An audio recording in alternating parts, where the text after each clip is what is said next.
Erling Haaland.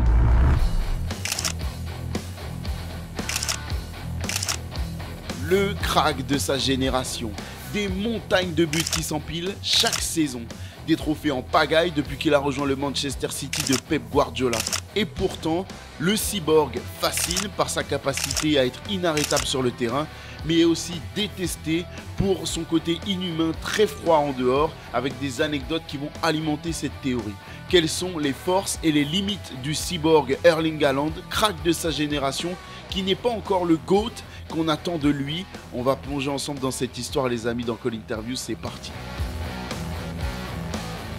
Et les amis, restez bien jusqu'à la fin de cette vidéo parce que je vous garde deux belles anecdotes sur Erling Haaland qui montrent que c'est bien un cyborg et que ça lui a causé pas mal de problèmes et même des situations un peu catastrophiques à gérer avec une grosse polémique derrière tout ça.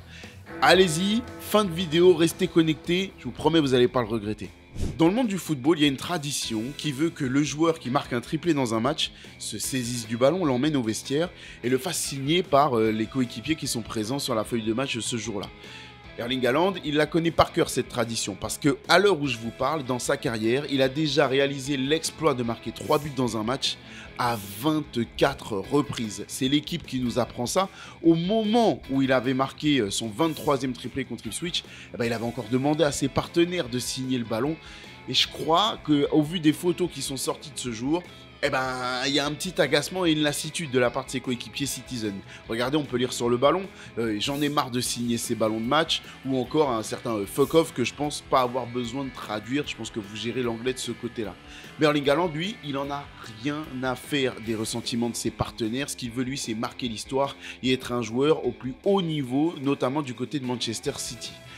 D'ailleurs, pour être un joueur aussi important, pour être un joueur aussi équilibré et aussi performant, il faut un mélange de plusieurs choses. Du talent, ça je pense que tout le monde le sait, mais également beaucoup de travail, un bon entourage et un corps adapté à la génétique que nécessite le sport de haut niveau. Et de ce côté-là, Erling Haaland, on peut dire qu'il est plutôt bien fourni. Il a tous les éléments que je viens de vous lister et on va plonger ensemble dans son histoire parce que ça permet de comprendre un peu mieux d'où ça lui vient. Et on va s'entourer à l'enfance et surtout à l'entourage d'Erling Haaland. Parce que tout le monde le sait, il est le fils de Alfin Haaland, international norvégien, sélectionné 34 fois, ancien joueur de Manchester City, passé par la première ligue donc, très connu pour s'être fait fracasser la jambe par Roy Keane dans un derby. Mais du côté de la maman aussi, il y a de la génétique qui a aidé un petit peu dans le sport, parce que la maman est heptathlète, enfin ancienne heptathlète, et ça a permis à Erling Haaland d'avoir un petit coup de pouce du destin, on va dire, pour briller aujourd'hui en première ligue. Mais aussi dans l'éducation, parce que le bonhomme, il va pratiquer différents sports pour un objectif très précis dans chacune des disciplines. Il y a d'abord eu le hand pour travailler la résistance au choc, il y a aussi eu du ski de fond pour travailler son endurance dans l'effort, il y a eu du golf pour travailler sa concentration et également du sprint pour l'explosivité. Toutes ces qualités, elles sont parfaitement visibles aujourd'hui dans les performances d'Erling Haaland et dans les exploits qu'il réalise chaque semaine en première ligue. L'autre activité qu'il a pratiquée avant de foncer dans le football, c'est le saut en longueur. Et ça, à l'heure où je vous parle, le joueur détient encore le record de performance en catégorie des moins de 6 ans. Ouais, Erling Haaland, il n'a pas attendu d'être dans le foot pour tout casser dans le monde du sport et marquer l'histoire de celui-ci. Mais c'est bien le football qu'Erling Haaland va choisir et il va obtenir sa première licence dans un ancien club de son papa, Bryn FK. Et ça y est, l'histoire d'Erling Haaland dans le football est lancée et on va pas le regretter. Les amis, on va pas se mentir, très souvent, pour les enfants nés dans les années 2000, les stars, les idoles choisies, c'est Cristiano Ronaldo, Messi et compagnie. Mais pas du tout pour Erling Haaland, lui sa star c'est Michou et je vous parle pas du tout du créateur de contenu, non, je vous parle d'un joueur assez discret qui a évolué du côté du Celta Vigo mais aussi de Swansea au Pays de Galles et qui a une petite bagatelle de sélection avec la Roja. D'ailleurs notre ami Erling Haaland il est tellement fan du joueur qu'il va même avoir comme compte Instagram, enfin comme pseudo de compte Instagram à l'époque, Michou Oviedo 9. Ça c'est un petit c'est un petit dossier, vous en faites ce que vous voulez, ça c'est cadeau, ça mange pas de pain. Dans l'éducation que reçoit Erling Haaland, on est très loin des parents qui mettent une énorme pression. Oui, le papa était professionnel, mais il se contente d'accompagner avec bienveillance son gamin, avec un œil attentif, on va pas se mentir, mais pas de pression particulière pour qu'il devienne footballeur professionnel. Il va évoluer, je vous l'ai dit, du côté de Bryn FK, ancien club du papa, et il va être plutôt performant sur la saison 2015-2016, il est encore adolescent, il va jouer 14 matchs avec l'équipe réserve, 4e division norvégienne, claqué 18 buts. pas mal Erling. Et d'ailleurs, il va même être du coup sélectionné en équipe première avant même la fin de la saison. On parle de 0 but marqué, une relégation, mais quand même, il y a un transfert à hauteur de 100 000 € à la fin de cette saison, direction Molde. C'est bon pour les finances du club, c'est bon pour le joueur qui est déjà remarqué. Et d'ailleurs, du côté de Molde, petit clin d'œil du destin, le premier clin d'œil du destin, c'est que c'est un ami de Roy Keane. Vous savez, le mec qui a cassé la jambe du papa Alfinch, comme je vous ai parlé en début de vidéo, qui est l'entraîneur, c'est Ole Gunnar Solskjaer. Et du coup, Ole Gunnar Solskjaer, il va lancer Erling Haaland vraiment dans le grand bain. Et on va voir, ça commence pas fort, mais ça va aboutir à quelque chose de très costaud pour Erling Haaland. Le légendaire super sub de Manchester United, il n'a pas une grande confiance en Erling Haaland pour sa première saison. Il va le titulariser seulement 5 fois en 20 matchs disputés pour seulement 4 petits buts marqués.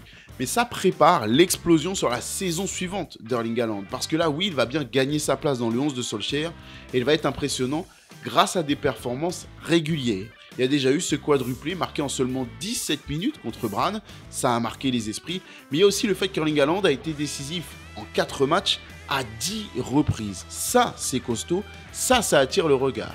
Il découvre l'Europe également avec les tours préliminaires de l'Europa League et en seulement 5 matchs, il y a 4 buts marqués. Alors là, ça suffit pour agiter les radars européens. Les plus gros clubs d'Europe commencent à se positionner, s'intéresser et même amorcer des débuts de discussion avec l'entourage du joueur et du club. Mais Haaland, il est mature, il est précoce, il va pas mettre la charrue avant les bœufs. Il veut absolument éviter le problème qu'a rencontré un autre compatriote qui s'appelle Martin Odegaard, qui était aussi un crack générationnel et qui est parti très tôt du côté du Real Madrid à l'âge de 16 ans seulement. Avant d'exploser à Arsenal comme on le voit aujourd'hui, on peut le dire, Odegaard, il a connu quelques déboires. Alors Erling Haaland, il veut éviter de répéter cette erreur, tient à baie tous les gros clubs et veut aller dans des clubs intermédiaires. Il y a Leeds qui est très intéressé, mais il faut croire que Haaland est un peu tendre pour le jeu anglais qui est connu pour sa rugosité et surtout, il faut gagner un petit peu en carrure, en aspect physique pour espérer évoluer beaucoup plus tard dans ce genre de championnat. Alors, il va regarder ailleurs. Il va choisir un championnat mineur, mais une très bonne équipe de ce championnat, à savoir Salzbourg, pour continuer de s'aguerrir, avoir accès à des compétitions européennes, jouer un rôle important au sein du championnat national, tout en étant un peu protégé du regard des plus grands clubs et surtout de l'aspect médiatique. Se donner du temps. Et ça va être fait, donc je vous l'ai dit, du côté de Salzbourg, à hauteur de 8 millions d'euros, le joueur est à nouveau transféré. Le transfert, il est bien signé à l'été 2018, mais comme la saison norvégienne s'étend sur l'entièreté de l'année civile, Erling Haaland va s'installer en Autriche qu'à partir du mois de janvier 2019.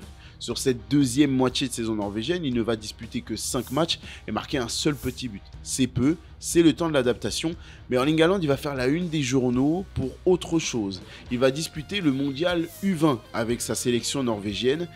Et là, il va être stratosphérique. C'est un peu contradictoire parce que la Norvège est éliminée dès la phase de poule, va disputer le 3e match un petit peu pour du beurre face au Honduras qui est lui aussi déjà éliminé. Erling Haaland est titulaire et là, je sais pas. Il a fait du Erling Haaland. Il va pas marquer 1, ni 2, ni 3, ni 4. Et encore, je peux continuer très longtemps avec ça. Il va marquer 9 buts. 9 buts marqués sur ce match, sur ce seul et unique match auquel il a participé avec sa sélection lors du mondial U20. 4 buts marqués en première période, 5 en deuxième. Bref, c'est stratosphérique. Le joueur, il est carrément meilleur buteur de la compétition en n'ayant disputé qu'un seul match qui ne comptait que pour du beurre. C'est colossal et ça aura surtout le mérite de mettre Haaland dans les meilleures conditions pour lancer réellement son aventure en Autriche en club avec Salzbourg.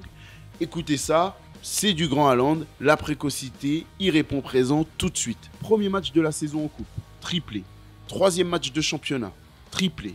Premier match de Ligue des Champions, triplé. Oui, Erling Haaland, ça commence fort. Et sa relation avec la C1, c'est pas un coup de foudre, c'est une histoire d'amour, une vieille histoire d'amour qui commence il y a très longtemps. C'est simple, le joueur, dès son adolescence, il était tellement passionné par la compétition que son réveil chaque matin, c'était le fameux hymne de la Ligue des Champions. Donc chaque fois qu'il ouvrait les yeux, il entendait « Ils sont les champions !» Bref, je vais pas m'afficher, ouais, j'ai l'air à fond, mais j'ai une voix éclatée. Du coup, Erling Haaland, ça rate pas. Dès ses débuts, boum, triplé contre Genk. Derrière, un but à Anfield contre Liverpool. Voilà, ce sont des moments importants et rien que sur sa phase de poule, il est impliqué sur 9 buts le joueur, sur sa première campagne de C1. Ça, c'est colossal, ça, c'est fou et ça va pas s'arrêter là parce que même dans le championnat norvégien, eh ben, il marche sur la compétition. 14 matchs disputés, 16 buts marqués, 6 passes décisives. Alors oui, j'ai pas besoin de vous le dire, Salzbourg, ça devient un terrain de jeu beaucoup trop petit pour le talent d'Erling Haaland qui va attirer les sirènes des meilleurs clubs du monde et d'Europe. Mais encore une fois, tête sur les épaules, Erling Haaland ne veut pas sauter les étapes. Alors il choisit Dortmund, un club intermédiaire qui lui permet d'avoir des garanties de temps de jeu, une garantie de participer chaque année à la meilleure des compétitions de la Ligue des Champions et jouer les premiers rôles dans un championnat majeur, sans en être l'avant-centre phare du meilleur club du pays. La logique Haaland, vous commencez à la comprendre. Et en plus, pour Dortmund, c'est plutôt un bon deal. Pourquoi? Parce que la clause libératoire du joueur, elle est de 20 millions d'euros. Donc, le club va débourser ces 20 millions d'euros, alors qu'un joueur si jeune, qui a autant de potentiel et qui a déjà montré autant de garanties au haut niveau, bah, les compteurs, normalement, ça les affole et on atteint des hauteurs complètement dingues. Donc, gagnant-gagnant, Erling Haaland a son transfert, Dortmund a un jeune joueur très talentueux pour peu cher et Salzbourg fait rentrer 20 millions d'euros dans ses caisses. Tout le monde est content. Attention, ça c'est la vérité des chiffres officiels. La vérité, elle est tout autre derrière ce transfert d'Erling Haaland vers Dortmund.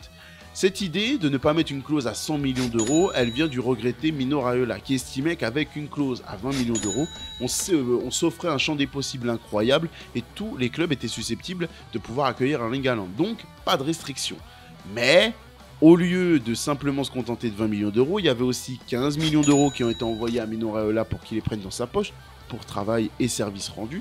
Mais il y a aussi 10 millions d'euros qui vont aller dans la poche au moment de la signature d'Erling Haaland. En tout et pour tout, il y a eu 80 millions d'euros déboursés avec le contrat du joueur compris pour le Borussia Dortmund. Mais quand vous voyez les services rendus, le niveau du joueur et derrière même le montant du transfert vers Manchester City, dont on va parler un peu plus tard, je pense qu'on peut dire que le joueur les valait très nettement. Comme lors des transferts précédents, Erling Haaland est transféré dans sa nouvelle équipe en cours d'année au mois de janvier. Mais là, il y a un statut différent. Le joueur est attendu, il n'a que 19 ans, mais il est attendu et doit répondre présent très vite. Mais ça n'a jamais vraiment fait peur à Erling Haaland, qui va encore une fois, lors de sa première sortie sous ses nouvelles couleurs avec son nouveau maillot, claquer un triplé, évidemment. J'ai plus besoin de vous le dire. Mais cette fois-ci, il est en 20 minutes seulement, messieurs, dames. Donc chapeau l'artiste encore une fois. Vient le grand rendez-vous, la grosse sortie devant le mur jaune du BVB en Ligue des Champions face au Paris Saint-Germain. On replante le décor. Pandémie du Covid-19, on ne sait pas encore de quoi demain sera fait. On est en 8e de finale. Opposition entre les deux cracks. Erling Haaland d'un côté, Kylian Mbappé de l'autre. Qui va sortir vainqueur de cette opposition? Erling Haaland, lui, il est certain. Il va marquer des buts et il va tenir promesse. Doublé claqué au match aller face au Paris Saint-Germain de Neymar et Mbappé. Avec ce but, rappelez-vous, je pense que tous les supporters du PSG s'en souviennent.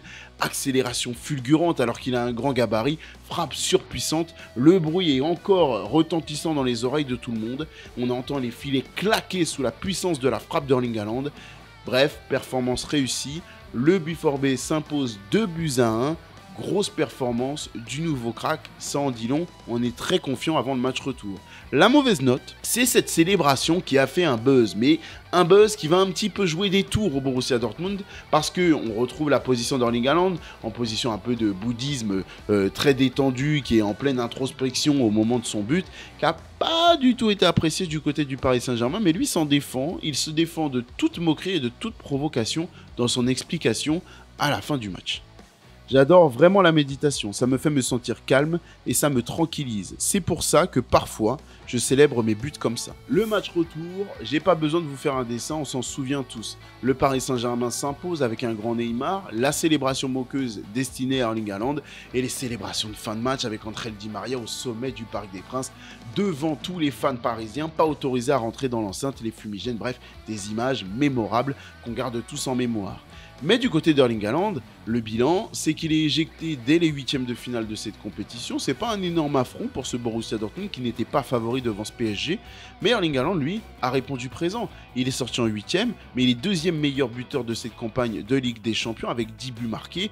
Et derrière, même en Bundesliga, les présentations, elles sont faites avec les honneurs parce que le joueur enchaîne avec presque un but par match sur la deuxième moitié de saison. Ses premiers 6 mois en Bundesliga, ça ne suffira pas pour permettre au Borussia Dortmund d'accrocher le Bayern Munich qui termine sacré avec 12 points d'avance sur le BVB, mais individuellement parlant, Erling Haaland fait honneur à l'héritage de son père. Il marque le football norvégien, est très performant avec des grosses prestations, des grosses performances lors des gros rendez-vous et enchaîne les buts. Bref, ça va même lui permettre d'obtenir le Golden Boot derrière les légendes telles que Messi, Wayne Rooney ou encore même Kylian Mbappé. Bravo Erling Haaland, les présentations avec l'Europe sont très bien faites. Je vous ai parlé de cette confrontation directe avec Kylian Mbappé parce que c'est important de le dire. Kylian Mbappé, Erling Haaland, c'est la nouvelle rivalité, la descendance de Cristiano Ronaldo et Léo Messi que nous dessinent la presse et tous les fans de foot. Mais ça, je vous assure que notre ami Erling Haaland, il en a rien à carrer. Il respecte énormément Kylian Mbappé, mais il s'en moque de la rivalité, il s'en moque de cette affaire médiatique. Lui, ce qu'il veut, c'est devenir meilleur dans le football. Je ne parle jamais de moi contre d'autres joueurs, ce n'est pas ma façon d'être, ni de voir les choses. Je me concentre sur moi-même, je ne cherche qu'à être meilleur chaque jour, continuer à prendre du plaisir dans ce que je fais et être la meilleure version de moi-même. Arriver au sommet, c'est une chose, et y rester, c'est certainement la plus compliquée. Et ça, Erling Haaland, il en est parfaitement conscient. Il sait que ça passera par une hygiène de vie, une détermination du travail et un entretien de son corps irréprochable. Et pour montrer que c'est bien dans la tête d'Erling Haaland, son ancien coéquipier du côté de Dortmund, Leonardo Balerdi, le Marseillais, l'a confié à l'équipe une petite anecdote qui franchement vaut le détour. Il me dit un jour, tu veux être comme Nicolas Otamendi ? Allez, viens, on file au sauna, puis les bains froids, puis sauna, puis bains froids. On enchaîne les allers-retours. À la fin, je tremble de tout mon être. J'ai les bras congelés, mais pour lui, on doit faire ce programme pour tous les matchs. Pourtant, Erling Haaland est plus jeune que Balerdi au moment de cette anecdote. Mais c'est tellement dur, Erling Haaland, c'est incroyable. Pour ceux qui ont la ref, Erling Haaland, c'est un peu le Ivan Drago dans Rocky IV. Vous savez, ce boxeur russe très talentueux, très froid, une machine qui ne ressent aucune émotion, programmée simplement pour ratatiner ses adversaires. Et c'est un peu la même chose pour Erling Haaland. Et cette machine, il faut l'entretenir. Ça passe par les entraînements, la récupération invisible et l'alimentation. Vous savez, pour un homme normal, on parle de 2600 calories par jour qui sont conseillées. Erling Haaland, lui, il en consomme 6000. C'est simple, dans toutes ses assiettes, on retrouve soit du foie ou du cœur de bœuf. Et ça, ses coéquipiers, ils sont très impressionnés. Mais attention, Erling Haaland, c'est comme Cristiano Ronaldo, que du bon dans l'assiette. Je suis soucieux de prendre soin de mon corps et je pense que manger des aliments de qualité et aussi locaux que possible est le plus important. Beaucoup de choses influencent la santé. Par exemple, les gens disent que la viande n'est pas bonne pour la santé. Quelle viande ? Celle que l'on trouve chez McDo ? Ou le bœuf local qui mange de l'herbe juste à côté. Les conséquences, c'est que Joshua King, son coéquipier en sélection, n'a pas hésité une seconde. Quand il pense à Erling Haaland, il voit un monstre, une grosse bête. C'est juste un monstre. Je n'ai jamais vu quelqu'un manger autant que lui. Sa masse musculaire a énormément augmenté. Il mange comme un ours. 1m94 pour 88 kg. Oui, le monsieur est difficile à bouger et particulièrement impressionnant quand vous vous retrouvez face à lui sur un terrain de foot. La saison 2020-2021 d'Erling Haaland, c'est une masterclass. Je sais, je balance des chiffres depuis le début de cette vidéo, ça peut être chiant, mais c'est important pour se rendre compte du phénomène. Le joueur, sur la saison en C1, il va marquer sur 6 matchs consécutifs, porter son total de la campagne à 10 buts. Ce qui fait qu'en 14 matchs, il a atteint la barre des 20 buts en Ligue des Champions. C'est colossal et il n'a que 21 ans, les amis. C'est complètement fou. Il est évidemment le plus jeune joueur de l'histoire de la Ligue des Champions à atteindre ce niveau si rapidement, mais il ne va pas s'arrêter là, parce qu'en Bundesliga aussi, il continue de performer. Avec le Borussia Dortmund, il va finir 3e sur cette saison, et il va marquer 35 buts en 27 matchs. Donc encore une grosse saison, encore une saison à être décisif, encore une saison à porter le secteur offensif de son équipe. Mais il ne s'arrête pas là, parce qu'à défaut de remporter la Bundesliga, il va réussir à remporter son premier trophée majeur avec la Coupe d'Allemagne et un doublé en finale contre Leipzig qui permet à Dortmund de s'imposer, évidemment. Erling Haaland, il est phénoménal sur cette saison et les récompenses individuelles, elles vont pleuvoir. Écoutez ça. Élu meilleur joueur du championnat de Bundesliga, meilleur attaquant de l'année par l'UEFA, meilleur buteur de C1. Et il termine 11e au classement du Ballon d'Or à 21 ans les amis. Son ascension elle est fulgurante, elle est incontestable et son avenir a l'air tout tracé. Il va devenir l'attaquant phare du football dans quelques années. Rien ne semble l'arrêter, aucun défenseur n'y parvient, mais les blessures vont s'en mêler. Et l'embêter pendant quelques temps.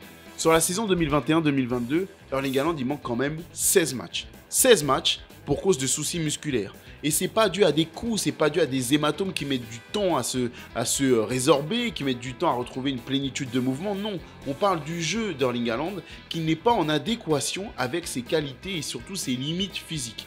À ce moment-là de sa carrière, et c'est de l'aveu du médecin même et d'Erling Haaland lui-même, eh ben, le joueur a tendance à être un peu foufou. Il se déplace trop, fait des accélérations beaucoup trop importantes.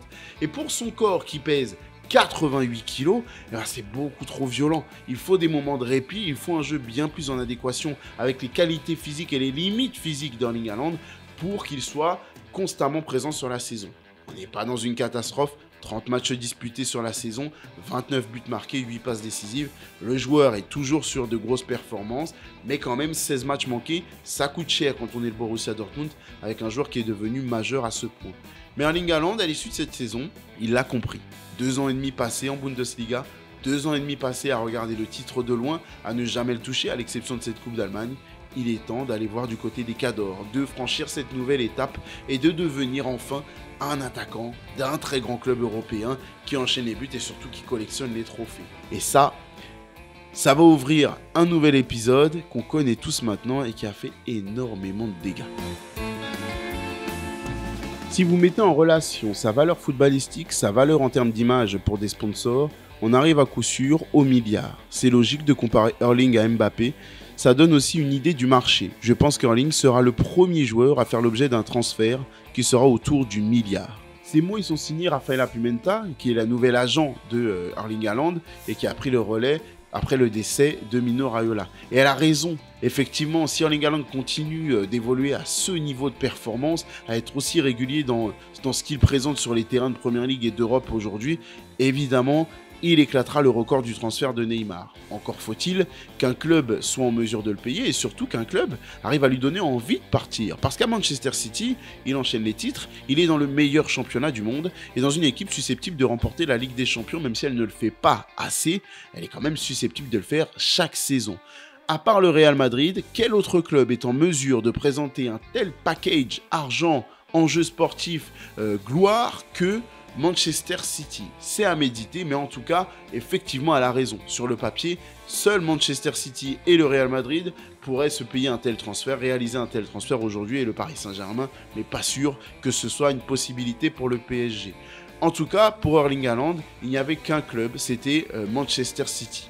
Manchester City, c'est l'ancien club de son père, c'était la meilleure façon d'écrire une légende, d'entrer dans l'histoire de la famille, de la Norvège et du club en entrant par les grandes portes de la Première Ligue. Manchester City va débourser certes la clause libératoire du joueur à hauteur de 60 millions d'euros, là aussi bien orchestré par Mino Raiola, mais derrière, il y a des bonus, des commissions qui font que la réelle valeur du transfert s'approche plus des 100 millions d'euros. Comme je vous l'ai dit, au moment de signer à City, il rejoint le club de son père. Et d'ailleurs, la présentation d'Erling Haaland, elle était mémorable, tellement bien réalisée par Manchester City, qui a utilisé la photo, une vieille photo de son père à l'époque où Erling Haaland portait le maillot de son papa dans le canapé.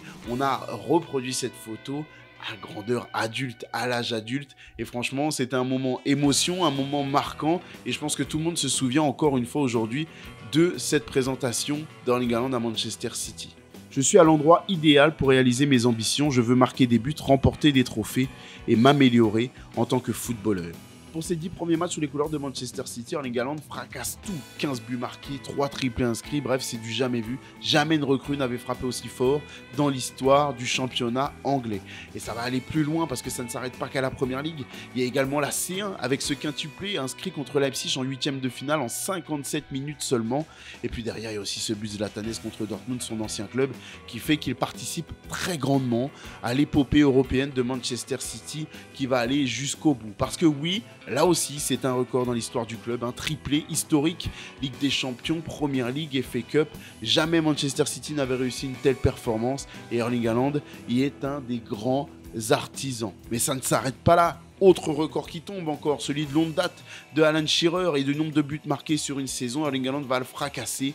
52 buts marqués pour lui, 9 passes décisives en 53 matchs. C'est XXL, j'ai pas les mots. Erling Haaland fait du Erling Haaland, il est inarrêtable. En tout cas, c'est ce que pense Pep Guardiola, qui pense que littéralement, aucun défenseur au monde n'est capable d'arrêter cette machine sur un terrain de football, pas même avec une arme. Mais là, je suis obligé de mettre un bémol. Parce qu'il y a les blessures, déjà, qui fait que sur la saison suivante, la saison dernière, Erling Haaland a manqué 14 matchs encore une fois avec son équipe de Manchester City. Et ça a coûté forcément parce que la course au titre aurait subi peut-être un suspense bien moins important avec Arsenal si Erling Haaland avait été là du début à la fin de la compétition. Il y a aussi eu Kevin De Bruyne qui a manqué par-ci par-là. Donc, ce sont des éléments importants pour le bien-être de Manchester City. Mais pas que. Il y a aussi les performances au plus haut niveau qui font qu'Erling Haaland est un peu pointé du doigt et n'est pas considéré comme le GOAT de sa génération comme il devrait l'être au vu des chiffres que j'ai énumérés et des performances que je vous ai citées dans cette vidéo. On va creuser un petit peu tout ça. Parce que oui, à mes yeux, Erling Haaland est un des joueurs un peu sous-cotés. Je m'explique. On le considère comme un crack de sa génération très important. Mais beaucoup de critiques lui tombent dessus, notamment en Angleterre, avec Roy Keane qui est très dur avec lui, mais même le reste des observateurs considèrent qu'il n'y a pas assez de lien entre le jeu de Manchester City, le reste de l'effectif et l'attaque en pointe. Quand on voit le nombre de buts marqués, et c'était ce qui manquait à Manchester City, je trouve que c'est un peu dur. Et d'ailleurs, je ne pense pas forcément que Pep Guardiola attende ça de manière aussi importante de la part de son buteur. Mais difficile d'être à la fois dans le jeu et d'être aussi au bout des actions. Ça reste à débattre. Mais le vrai problème autour d'Erling Haaland, pour être considéré comme le GOAT de sa génération, ce sont les buts marqués dans les moments les plus difficiles de la Ligue des Champions. C'est simple, si on reprend toute la carrière du Norvégien, jamais il n'a été vraiment décisif dans les moments les plus durs, à savoir le dernier carré de la Ligue des Champions. Au-delà des quarts de finale, il s'éteint. Non pas seulement en termes de buts, parce que du côté du Borussia Dortmund, il n'a jamais été plus loin que les quarts de finale, mais même avec Manchester City, qui a réussi à remporter sa Ligue des Champions avec lui dans ses rangs, et il a été un acteur majeur de cette épopée, eh ben non, il n'y a pas eu de but pour Erling Haaland contre le Real Madrid, bien muselé par Rudiger, ni même contre l'Inter Milan, en finale, remporté finalement 1-0. Donc, c'est là que ça manque un petit peu, c'est là qu'on attend un petit peu Erling Haaland, qui pourrait permettre en tout cas à son équipe de vivre de meilleurs moments, de meilleurs rendez-vous un peu plus tranquilles si les buts étaient convertis. Et même si on peut parler de son apport, il cristallise un petit peu les inquiétudes et surtout l'attention des défenseurs adverses qui ne peuvent pas être tranquilles pour gérer le reste de l'effectif. C'est pas assez. Face à Rudiger, il a été trop facilement muselé, trop facilement mis dans une boîte par le défenseur allemand. Et même face à l'Inter, qui est un des plus gros blocs défensifs réputés de l'Europe sur cette saison-là, et bien là aussi, il est un peu trop invisible. C'est sa marge de progression, elle est clairement identifiée, mais tout de même, le joueur reste un maillon essentiel de Manchester City dans les récents succès et doit être reconnu à sa juste valeur. Bien d'autres ont mis du temps avant d'être buteurs dans les moments décisifs comme ceux-ci, mais pour atteindre le niveau qu'on attend de lui, celui des Cristiano Ronaldo, celui des Messi ou même celui des Eto'o, à un niveau un petit peu inférieur, celui des Eto'o, des Drogba, des Thierry Henry, il faut être décisif dans ces moments très importants. C'est ce qu'il manque à Erling Haaland, même si le reste de sa panoplie est particulièrement impressionnante. En tout cas, ces pépins, ces lacunes, ces manques n'ont pas empêché Manchester City la saison dernière de remporter sa 6e Première Ligue en 7 ans. C'est colossal, ni même d'en gagner une Ligue des Champions la saison passée et de rester encore une fois un des prétendants les plus sérieux pour chaque saison entamée en Ligue des Champions, y compris celle-ci. Oui, Erling Haaland, les amis, par ce qu'il prouve dans le football, par les performances incroyables, mérite le respect et la considération qui vont avec. Mais au début de cette vidéo, je vous ai promis que le côté cyborg, il avait aussi créé des polémiques et que j'avais des anecdotes à vous montrer dans ce sens-là. C'est parti, on y est. C'est simple, pour le contexte, je vous remets au mondial des clubs que Manchester City a disputé avec Erling Haaland et ils ont battu en finale le club de Fluminense dans lequel joue Gonzo. À la fin du match, le fils de Gonzo fait partie des quelques fans qui ont accès privilégié aux joueurs des deux équipes et son enfant lui demande, accompagné de 5 autres, à Erling Haaland de venir faire une photo, en tout cas un autographe ou quoi que ce soit, une quelconque reconnaissance habituelle. Mais les choses, elles vont pas se passer comme ça. Erling Haaland, il est décrit comme un cyborg, un robot pour ses grandes performances, mais aussi parce que quand il s'agit d'échanges avec les gens, il peut paraître un peu froid et même très distant. Et là, même devant des enfants, il en a rien eu à faire, il a pas voulu. Alors on va pas juger parce que ça peut être à cause de ce qu'il a vécu, ça peut être à cause d'un mauvais moment, un mauvais sentiment. On sait pas ce qui se passe dans la tête des gens au moment où on leur demande une photo ou un autographe, mais quand même, c'était des gamins et la femme de Gonzo, la mère du gamin, elle a pas du tout apprécié l'attitude d'Erling Haaland et elle l'a allumé dans une interview qu'elle a donnée juste après les faits. Écoutez ça, franchement, c'est assez cinglant. C'était horrible, c'était un fan. Mon fils était un fan, il ne veut même plus prononcer son nom maintenant.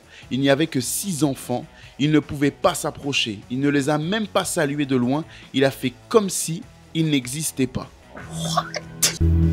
Alors ouais, c'est plutôt dur, franchement difficile là pour le coup de défendre Erling Haaland. C'était des gosses, en plus il sort d'un moment où il est sacré, il a gagné le mondial des clubs. Remettons le contexte, peut-être qu'il y a des excuses, je sais pas, j'essaie d'en trouver. C'est loin, il y a beaucoup de voyages, c'est une période où il y a beaucoup de matchs. C'est difficile à disputer pour les joueurs, c'est très éprouvant. Et il continue de dire qu'il y a trop de matchs. Donc du coup, il était peut-être pas dans la meilleure humeur possible.